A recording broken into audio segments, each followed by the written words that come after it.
And live. What up, Knicks Nation and to Pacers Nation? I know you all been tapping into KFTV since this series has started. Welcome to another game preview. We are previewing game 2 of the New York Knicks and the Indiana Pacers going at it in the Eastern Conference Finals. And who better to help preview game 2? None other than my friend Caitlin Cooper. She is the creator of Basketball She Wrote. We're about to get into the deep analysis here. You know, she's going to break it down all for us. All right, simplify it. That's what she does, man. She does a phenomenal job at it. So make sure to hit that thumbs up button for the squad. Subscribe to the channel if you haven't already done so. Make sure to stay locked in. Support our sponsor, Underdog Fantasy. Use that promo code KFTV to get up to $1,000 in instant bonus cash and a free pick. Caitlin, I would ask how you're feeling, but I kind of know, I can only guess. After an electric finish for the Indiana Pacers and a utter collapse, choke job by the New York Knicks, I'm sure you're feeling great today. But how are you doing? Stunning win. I referred to it as mission improbable in my work today, so I felt pretty good about that one. Felt like you were watching a movie a little bit. I think that certainly some of the blame falls on the Knicks and some of the credit falls to the Pacers as well, so I'm sure we'll get into all that as we also look forward. Yeah, absolutely. Look, and you mean for covering that Knicks Celtics series, it's very reminiscent of that. And look, while the Knicks choked, collapsed, failed to execute down the stretch of the game, you got to give credit to the Indiana Pacers for even what was probably the most improbable thing to happen with about 5 minutes to go. Aaron Naismith decided to put on his best Klay Thompson impersonation. They got the job done. And so, got to tip the cap to them, even though I hate the Indiana Pacers. Sorry, Caitlin. It's just, heated rivalry, but, not too thrilled about it. But it is what it is. We move on to game 2. So let's start. Let's talk about it. Let's look at it from a Knicks perspective. What did you see from the Knicks? And let's talk about everything they did wrong in the last final frame, just to get over this, because they did a lot of good things in the beginning, but that final 5 minutes is like where everything went to ish. So let's talk about it. What did the Knicks do wrong to give Indy that chance to come back?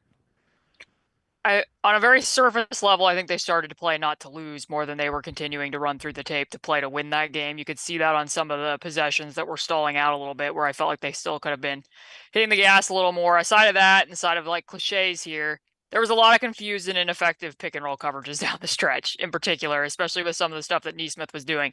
I talked about it today. He, prior to last night, was 1 of 4 on dribble threes. Last season in the playoffs, he shot 1 of 10 on dribble threes. During the regular season, 85% of his 3-point attempts were without a dribble.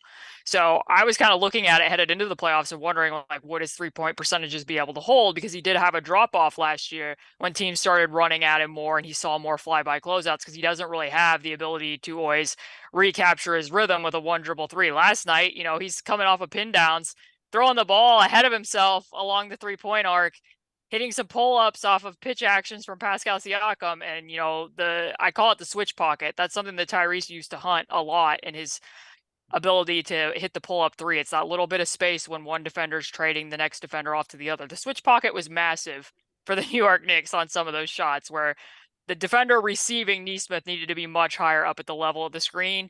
Other screen coverage issues, I'm sure you guys know from Karl-Anthony Towns, where they're giving up screen rejections pretty easily to Tyrese Halliburton, which is a number 1 attack method when he's in the pick and roll, that allowed him to get in downhill and force some emergency rotations with some of the finishes he had.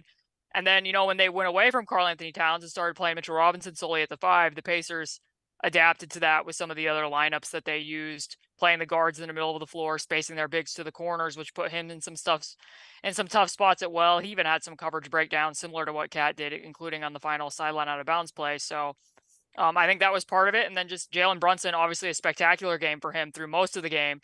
But in his defense, given the load that he was expected to carry offensively, and also in addition to what the Pacers were doing defensively to target him, I felt like even on that last step back that Nembhard contested, it just looked like he was running on empty, similar to the rest of the Knicks team by that point in time. So I guess that probably sums it up as what led to the meltdown there in the last 5 minutes or so from the Knicks. Yeah, and look, I mean, you could definitely see the exhaustion just by the way they were trying to execute down the stretch of that game, right? I mean, the amount of times that the Knicks were just offering it to the Indiana Pacers to say, here, just take the game, take the inbound pass, take the jump pass as I'm flying out of bounds. Like there were so many opportunities for the Pacers to get a steal.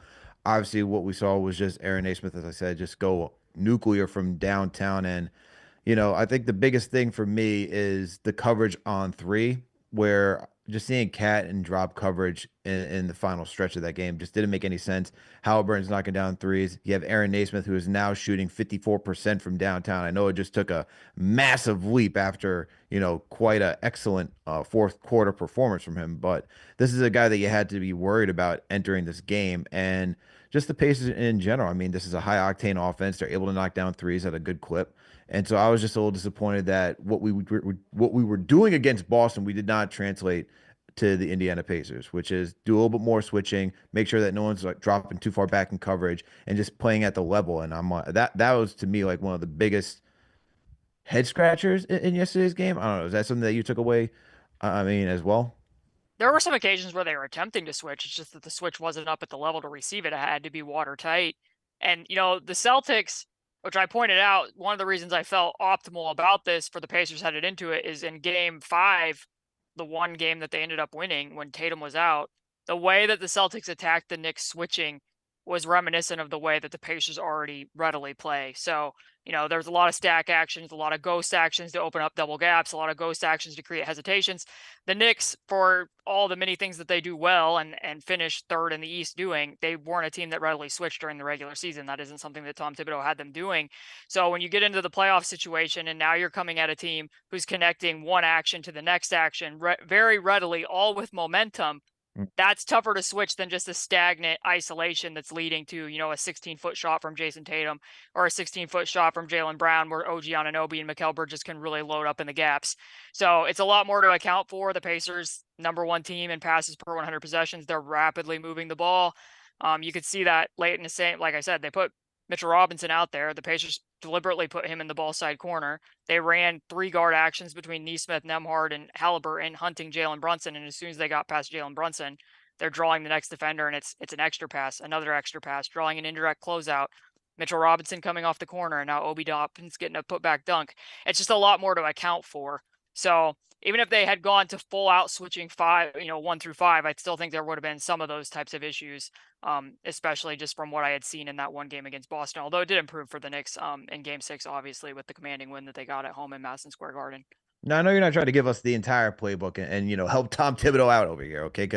But what would be the solution then for like a Knicks team? Is it just not having the personnel with the speed to keep up with this type of switching? Like, what would be the response then to what the Pacers are doing, just because they run so many actions in a set?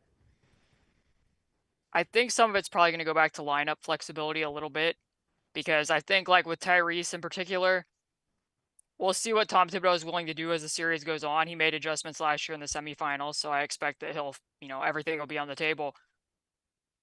If I were them, I would like Deuce McBride probably playing with the 4 regular starters a little bit more, simply Mm. because he can pick up Tyrese Halliburton full court. You might have to fight fire with fire. The Pacers are applying a lot of full court pressure, which is contributing, I'm sure, to what went on with Jalen Brunson late in the fourth quarter, along with the rest of the Knicks starters. And if he can face guard Tyrese and you can, push some of that action into other options, the Knicks were good at times in the first half at denying and the Pacers' ability to get the ball from side to side, cutting off actions that are literally called like two sides for the Pacers where they want to get that swing. If you can do a little bit more of the face guarding with him, because Tyrese is a guy too that likes to play, he likes to gather low, and that works better against bigger players that defend him. And when he gets guarded by a smaller player, that forces him to have to gather high, and he has been a little bit more adaptable and versatile with what gathers he uses now that he's been fully healthy toward the back end of this season. But that's not his go-to more natural thing, which pairs pretty well against Deuce McBride too. So you want to face guard him, you want to force him left as much as you can, and then go, weak to switch from there. You obviously have to be up at the level. It's possible you might be able to consider some cross matching with Karl Anthony Towns, although it's tricky because even if you told, OG Anunoby, well, you go guard Miles Turner and Karl Anthony Towns is going to be on Siakam, then they would just start screening with Siakam. So I think it's tough coverage wise to come up with viable solutions because the Pacers do have a lot of ways to attack opponents.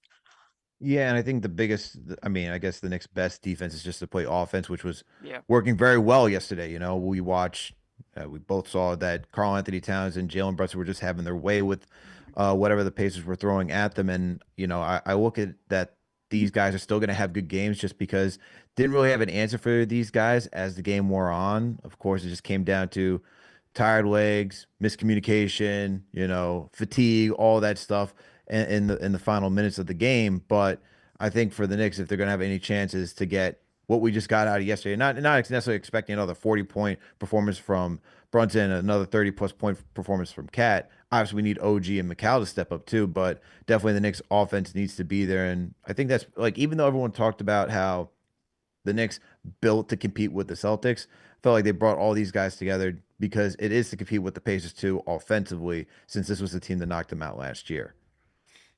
I mean, the funny thing is about both of these teams is that neither's necessarily really equipped to do the type of coverage that limits the other team more. Mm, Like, the Pacers tried to play it straight up yesterday as they did during the regular season, which is what I expected them to do as the road team. Like, I think that there is some merit to that. Like, they wanted to see, can we get by in a game guarding Karl Anthony Towns with our center? They only exclusively guarded him with centers during the regular season. He averaged 30 and 12 against them. They wanted to see if they'd be able to do that, and it turns out that they could in the end of the game. We'll see if they are able to do that for the rest of the series or if they have to consider a cross match at some point in time, but that's not their usual coverage. That's not something that they're based and used to doing. Similar with the Knicks, switching wasn't their usual coverage during the regular season either, but right. that's typically, if you are going to stop the momentum of the pick and roll against the Pacers, you're going to have a better chance with that than what you had mentioned with, Cap further back and drop. The Pacers are going to be more readily to feast against that. So that puts them in two different spots. As far as Brunson goes, it was kind of almost the same thing with the Pacers too. I mean, like you said, they really couldn't stop him from getting 40. They had issues with Karl Anthony Towns as well, but they tried to guard him by forcing him to guard. So he had to defend 23 picks yesterday. Last year, in the entirety of the 7-game series, he only defended 32 against the Pacers. That Mm. wasn't something they regularly did because he was more often guarding Nemhard. That's a different calculus now because a lot more of the offense has, in fact, tilted to Nemhard to be running more pick and roll because of how many teams in the playoffs have face guarded Tyrese. Therefore, Jalen Brunson is now on Aaron Nesmith, and we kind of saw what the impact of that was. They used Aaron much more as a screener than they did at the beginning of the regular season when Brunson was guarding him.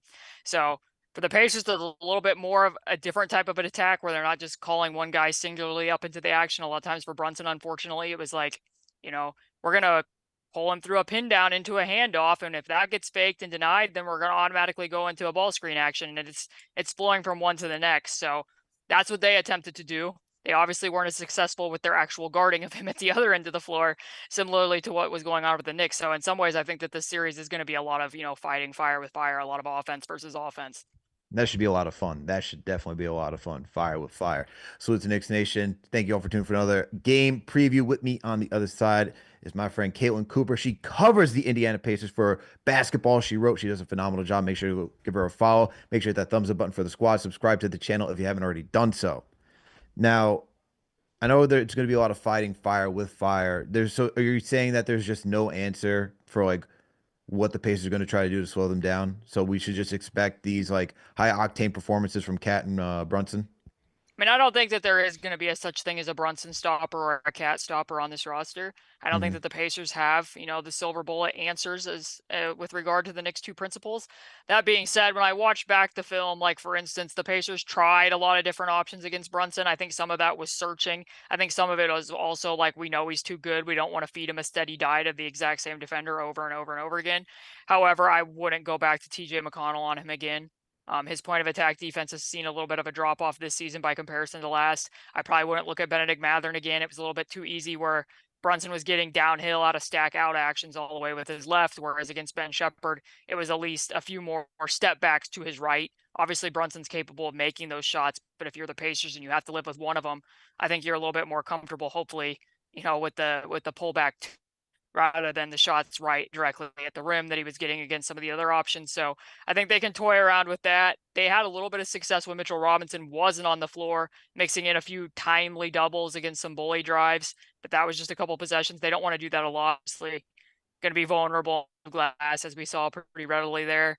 And then, I think they have it in their back pocket if they need to dry it, that they could look at cross matching Nesmith onto Karl Anthony Towns, which was something that I wrote about as, and I know that that probably sounds silly to some, but Nesmith started for almost a year for the Pacers. And the one thing that I like about that is if Nembhard's picking Brunson up for it, that prevents Nesmith from perhaps getting into as much foul trouble. And then when Cat comes to set the screen, Nesmith's link switches back onto Brunson. Nembhard then gets scrammed out by Miles Turner if you put Miles Turner on Josh Hart. That's something that they could look at, but I don't think that they will look at it until they absolutely need to. So I don't know that they would readily just do that in game two unless they feel like they need to come out with a different counter. So there are some things that they haven't tried yet, because at least in that case, if you're switching those actions between Brunson and Towns, he's not getting as much momentum downhill. Similarly in the reverse with Tyrese. So there's some things that they haven't tried yet, but like I said, I don't necessarily think that they have, unless, Jarris Walker's another option too, but like they don't have some of the clear cut answers that maybe some other opponents against the Knicks might be able to put out on the floor. Well, there might not be any need to just go to adjustments. Yeah, I mean, it was in stunning fa fashion that they won, but you're still going to try, I guess. And since the Pacers are up 1-0, why not try out the same thing and see what happens in game two before you start making major adjustments? Don't fix what is not broke. So let's talk about the Indiana Pacers right now before we start talking about expectations for game two, what we expect to happen. What did the Pacers do well yesterday? And like what was like the, I guess, the overlying theme that got them to the success that they were able to pull out a win? I mean, incredible shot making, certainly.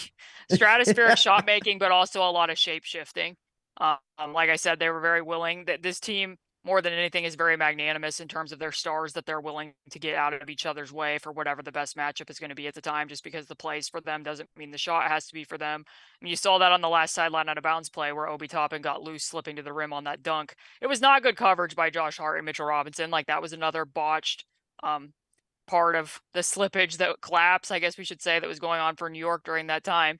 But when you watch that play back, Tyrese and Pascal Siakam were standing on the logo effectively as decoys, which became a 3-on-3, virtually a 3-on-2 for the Indiana Pacers getting a dunk for Obi.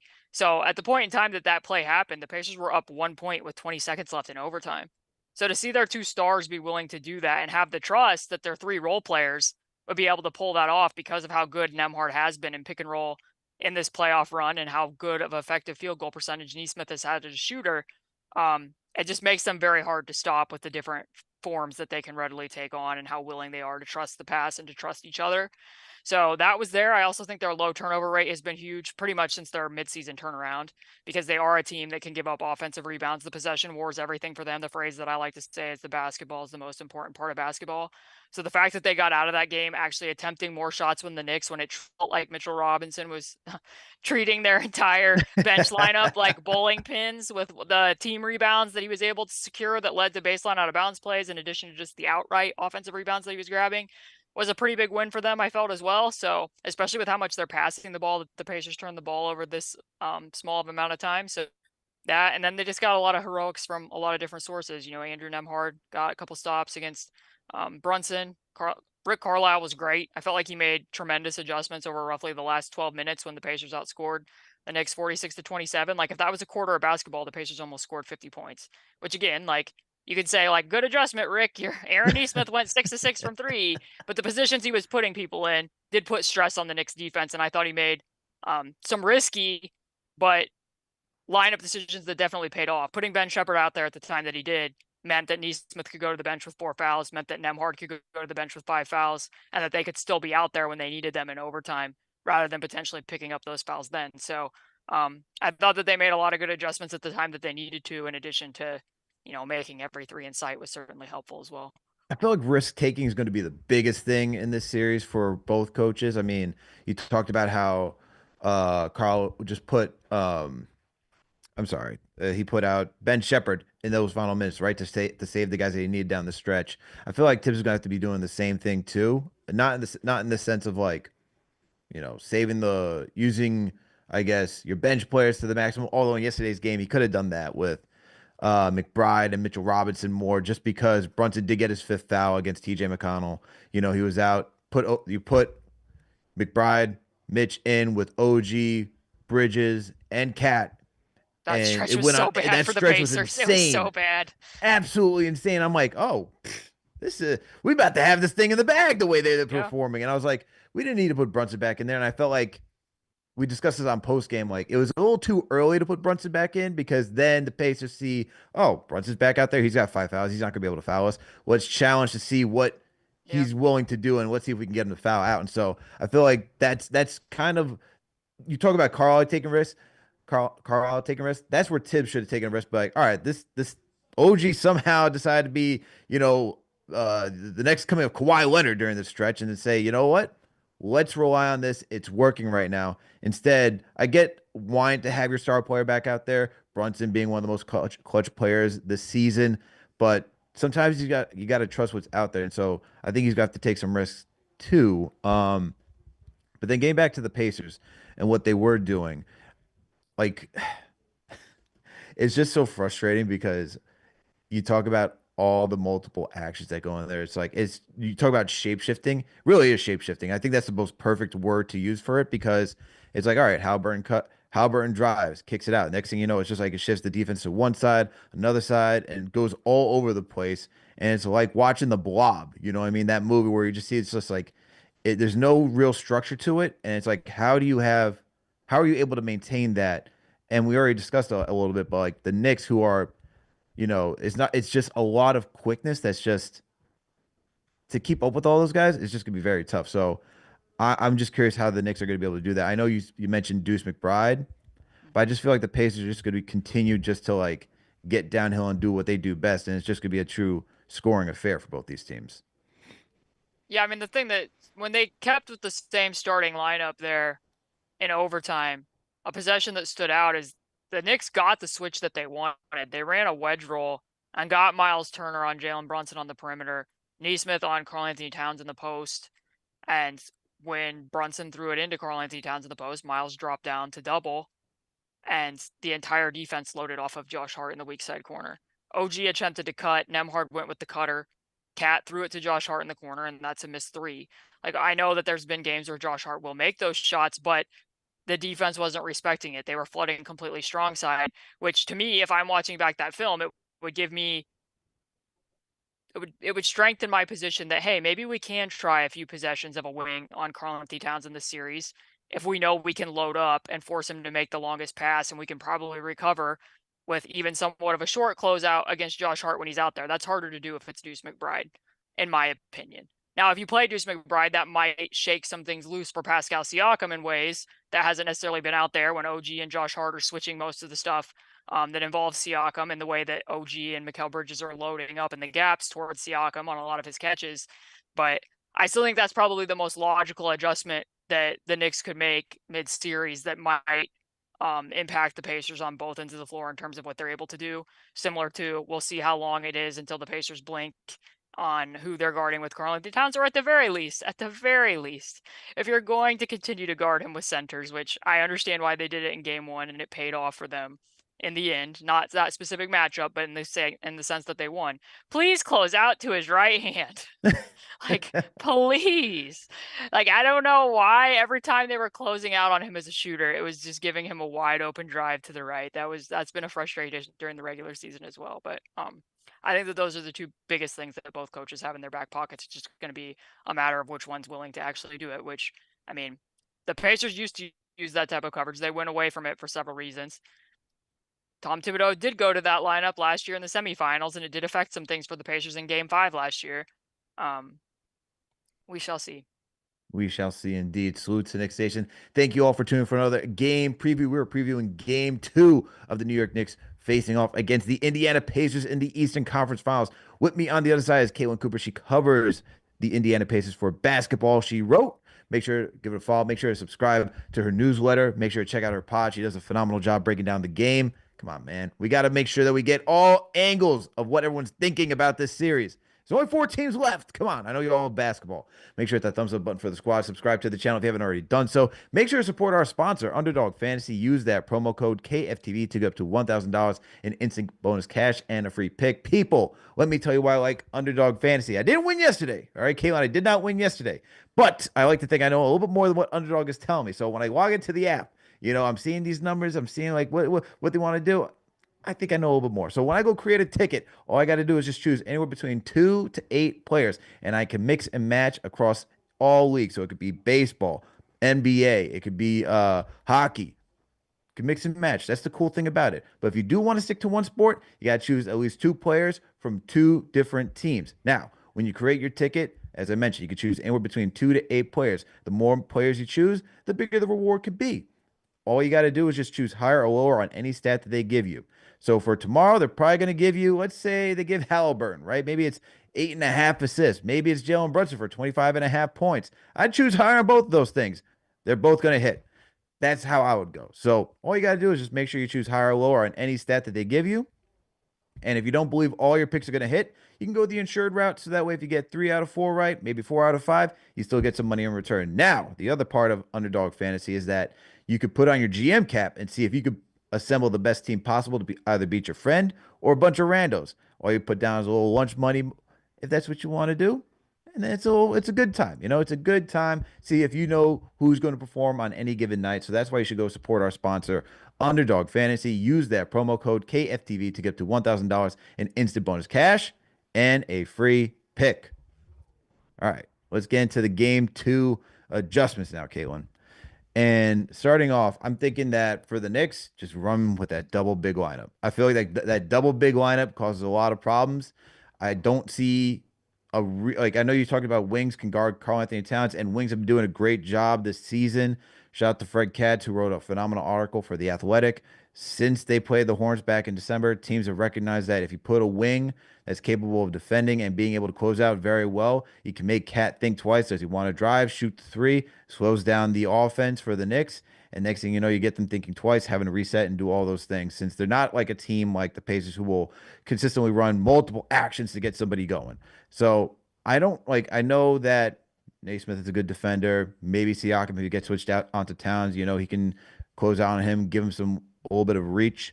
But I don't see really anybody that's going to stop Towns from shooting threes. And I got to see that yesterday through 2 series between the Pistons and the Celtics. This man has been like MIA from beyond the arc.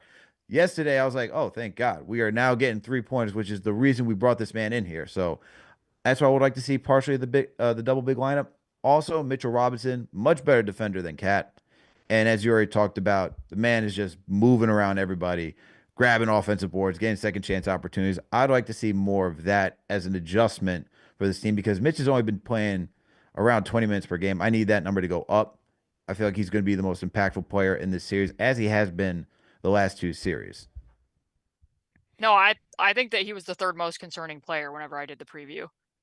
Because the Pacers are so vulnerable on the offensive glass, and not only because they can give up second chance opportunities, but also the best way to limit their pace oftentimes is to crash offensively.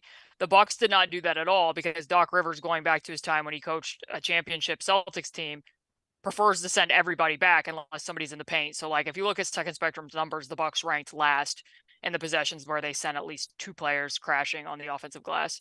That I felt like they weren't containing the Pacers in fast break, nor were they, you know, uh, getting any second chance opportunities themselves. The teams that crash more actually tend to limit the Pacers' pace a little bit more because they have to stay and box out. And a guy like Mitchell Robinson, it's not only just about boxing him out, he moves multiple players. So if you have to send multiple players to him, that opens up more offensive rebounding opportunities for his other teammates. It also somewhat limits what types of coverages you can play. It makes it harder to trap Jalen Brunson. It makes it harder to trap Karl Anthony Towns because you don't want to create more holes in the glass. It makes it, you're not going to try a couple possessions of zone when he's out there, at least when it's a team like the Pacers where they are as vulnerable as they can be in that spot. I mean, there was a reason why Miles Turner wasn't playing as much in the fourth quarter at the beginning of overtime. It wasn't solely because of the rebounding. He had it was just like, for lack of better terms, he was a little bit jittery at the beginning of the overtime, I felt. And it Mm. was kind of like, if neither team can start the other team, you might as well play Obi Toppin out there. And that's in part why this series is so fascinating to me, because it is really a matter of which is going to have more of an impact. Is Mitchell Robinson going to struggle to keep up with the pace if the Pacers are playing Obi Toppin in a Pascal Siakam front court? Or is he going to get so many of the offensive rebounds that it's not viable for the Pacers to play smaller?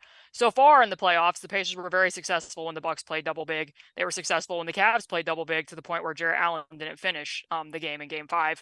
But it's a little bit different when Mitchell Robinson ranks, in the 99th percentile of offensive rebounding rate in the playoffs. He's had a very high plus minus. So Yeah, I would look into playing him more. I think he's a matchup issue, although he did have a lot of coverage issues there late in the fourth quarter. The dunk from Obi Toppin on the slip was on him.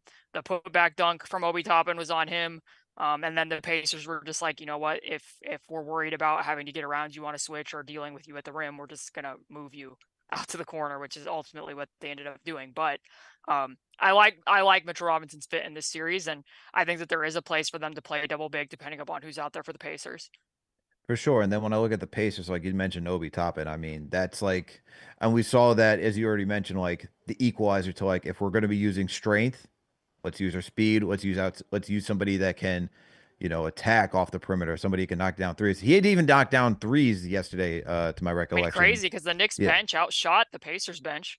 Like, I probably wouldn't have predicted that happening, but Cameron Payne comes in and bangs a couple threes, and TJ McConnell and Benedict Mathurin didn't provide a We lot emptied the yesterday. clip, So Caitlin. We emptied the clip. That's what's happening around here, okay? We emptied the. I mean, we had a stellar performance from Jalen Brunson, Carl Anthony Towns. I mean, you get when your two stars get 40 points, 35 points, and next thing you know, you even get some threes. This campaign's been quiet since game one of the Detroit Pistons.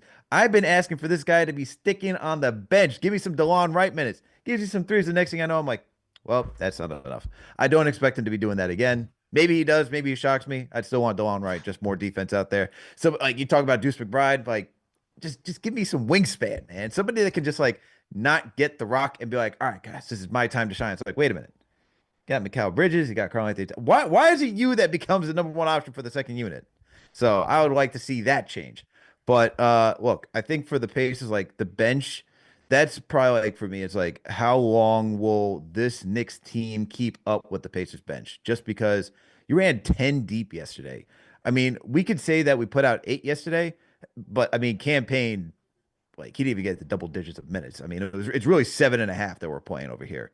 And so while I know Tibbs is comfortable playing these guys a lot of minutes, I think that's the biggest thing as the series wears on, and even for game two, because while you did get some moments from the bench, as you mentioned, they didn't really go off yet, and that's like kind of like where's that wave coming? Because at some point, even throughout this entire postseason for all teams, it's not necessarily what the stars have been doing, but which role players having that night. And so I'm worried about that.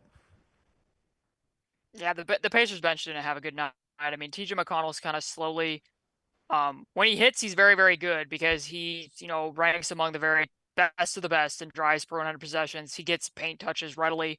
You can normally count on him running pistol. He's probably going to get a kill cut opportunity, but there's also some zero pass possessions. He's going to hold on to the ball for almost as long as possible, gnashing around the rim, trying to put the defense into a swirling machine. And if he gets all the way to the rim and he misses, that's a very fast breakable attempt going in the other direction. And then, like I said, like in all three of these series that they attempted, like, let's see if TJ McConnell can guard Kevin Porter Jr. Probably not. Let's see if he can guard some of the Cavs guards. Probably not. And then they're like, let's try Benedict Mathurin. At least he's a little bit bigger. And like they got through this very rapidly in last night's game, where it's like, that's probably not an answer either until they ended up looking at Ben Shepherd or they've looked at Jarris Walker in certain situations. So, Mathurin, I think that they still need more of from this point in time. I mean, right now, his most notable thing he's kind of done in the playoffs is getting ejected. So, him having a better outing against the Knicks, this has been a comfortable matchup for him during the regular season. Make quicker decisions, have a little bit more impact on the defensive end, getting up and over and pressing up on screens. That would be helpful. Upgrade on the rebounding front. He's capable of doing that, crashing from the wings, not to the same extent as Josh Hart, but he had a good season as a rebounding wing. Obi Toppin gave them what they needed when he was in the closing lineup to close. Thomas Bryant, they leaned on him a little bit, even over Miles down the stretch, especially when the Knicks were playing double big. But they'll play better than they did in game one, but it is also tougher when your bench isn't going against another team's bench. The bench for the Pacers is going against starters from the Knicks. So if the Knicks can hold up and they're used to playing this level of minutes, that is a dynamic to think about. But because of how much the Pacers put Jalen Brunson through action and how many actions are connected to every action in possessions and how much the Knicks are relying on him to do, carry the sun, the moon, and the stars for them offensively as the heliocentric option. That's going to be a lot to bear over the course of a long series if that's what this turns out to be. So, yeah, I mean, it would be helpful for them if they could play at least an 8-man rotation. They did get to 8. It just wasn't a lot of Cameron Payne last night. I mean, they brought in DeLon Wright. I was like, ooh, I was a little excited there. It was only for 26 seconds. I was like, well, that was short-lived. So what are the Pacers going to do tomorrow, Kalen? I what is the strategy? Is it trotting back out what they did yesterday, or what's the adjustment that you're expecting them to do tomorrow? I'll be surprised if they break from what the overall game plan was there in game two. That's been mostly what they did in the playoffs. They played the series against the Bucks pretty similarly to what coverages they used during the regular season. There was quite a bit of change against the Cavs, but then in game one against the Knicks, it was mostly the same. I think that they'll probably stick to that, but they'll more so look at what their execution issues were and hope that they can rely on their bench to produce a little bit better than what they got there. I think it was more so, like I said, there were certain times where it's like, if TJ McConnell is going to get beat and Jalen Brunson breaks the free throw line with his left hand, use a whole bodied stunt, be committed to the help defense that you're sending. Otherwise, it's not that helpful if you're all the way off of, whoever it is at the weak side wing and Jalen Brunson's still getting to the rim. Those little types of coverage type things to clean up. I'm sure that they'll look back at the film and see some corrections that they need to make. Obviously, there's a reason why they were down what they were down in the fourth quarter. And, OG goes on his personal 5-0 run. Don't commit 3-shot fouls. 3-shot fouls are a really, really bad thing in basketball. And they did 2 of those in a row to get into the deficit that they were in the fourth quarter. So there's certainly things that the Pacers need to do better, but I don't expect it to be a significant shift until maybe when they get back home, depending upon how game two goes. Okay, Pacers going to stick to their game plan. Knicks, I need you to switch. I need more double big lineup and Deuce McBride. I think the thing, like I said, outside of double big lineup, Deuce McBride's got to be in there. The best lineup I've seen so far from the Knicks this entire postseason, especially against the Celtics, was Brunson, McBride, uh, OG, Bridges, and Mitch. I need a little bit less heart. And look, man, Cat, you want to play those 3 quarters? Hell, go for it. Go score your offense. I need defense to close this thing out. So hopefully we see more of that, especially with this high octane Indiana Pacers offense. Caitlin, who do you expect to be the guy that you need to have a big performance tomorrow? Is it like Pascal Siakam? Is it someone off the bench? Who is it that you're expecting to have a big game tomorrow? It would be big if Pascal could do that, because this is, I think, going to be somewhat of a tough matchup for Pascal. You could see that yesterday. And that, if they used him as the screener and got a switch against Brunson, it was an immediate drop down from the next nearest passer from OG. They loaded up on a lot with him. They wouldn't switch things when OG was there, when other screeners, unless it was Josh Hart. Josh Hart was a favorable matchup for Siakam last year in the playoffs because he prefers to guard with an arm bar, which makes it pretty easy when you're somebody who uses a lot of spin moves like Siakam does. But they weren't necessarily getting a lot out of that, and then the Knicks would send a double, so then he was having to play make there. Um, as I said, that the Pacers are magnanimous a lot of times when they play. When they played the Cavs and Dean Wade guarded Siakam in one of the games when Evan Mobley was out, they just didn't go to Siakam a lot because they're like, we don't want to involve Dean Wade as an isolation defender, and Siakam, was pretty okay with that in terms of how he was rearranging and what he does in the intermediary. So if they're thinking this isn't the best possible matchup to be loading a lot of possessions to Siakam, then he needs to be active, continuing to move and opening up opportunities for his teammates, which I think that he did pretty well in the third and fourth quarter. Continue to make an impact defensively. And then I do think that if they want to tilt, a little bit less maybe to TJ, I know Knick fans are probably listening to this and thinking TJ was a killer against us last year, and he was. I just think that he's shown a little bit of slippage over the back end of this season.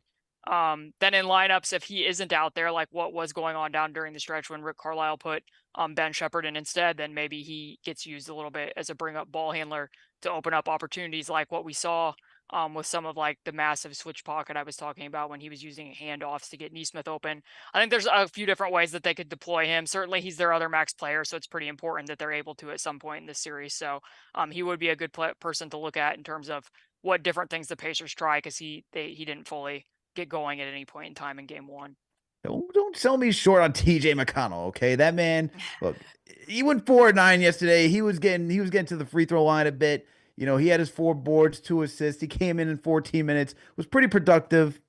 I don't trust that man's been playing Boston this season. I No, swear to it. when he hits, he's super effective. He puts a ton of pressure on the defense. You have to guard him at all times. But there have been games in these playoffs where he's a little bit off, and his defense doesn't always compensate for that as much as it once did. So That man's playing possum. I don't believe it. He sees the Knicks and he's like, all right, time to go.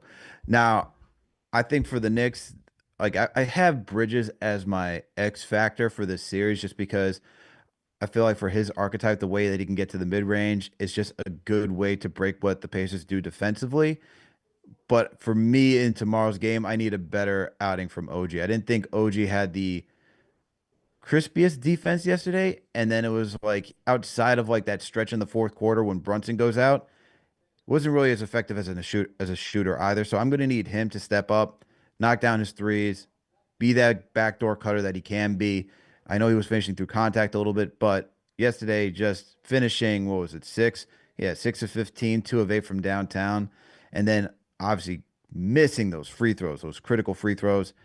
I know he had 16 points, but there's got to be better efficiency from him just as a role player. So I'm looking for more from OG, both offensively and defensively. And I hope he plays with a little bit more gusto tomorrow since he was not in either the first or second team all defense. So hopefully he gets out with a better showing.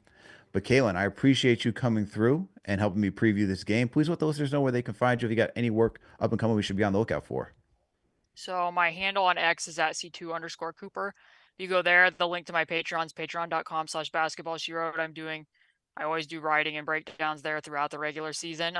And then Samson Folk, who is contributing with me for freelance, is doing gamers after every game there that I think are terrific. I think he has a writing style that's different than anybody else's that I know in terms of how he live blogs a game. And then after every game on my YouTube channel, he and I are doing post game breakdowns with film incorporated that um, I hope people will check out. I readily welcome Knicks fans. We do stuff from both sides to a certain extent. Of course, it is Pacer slanted because that's the team that I cover. But if anybody wants to check it out, you're more than welcome to head over there.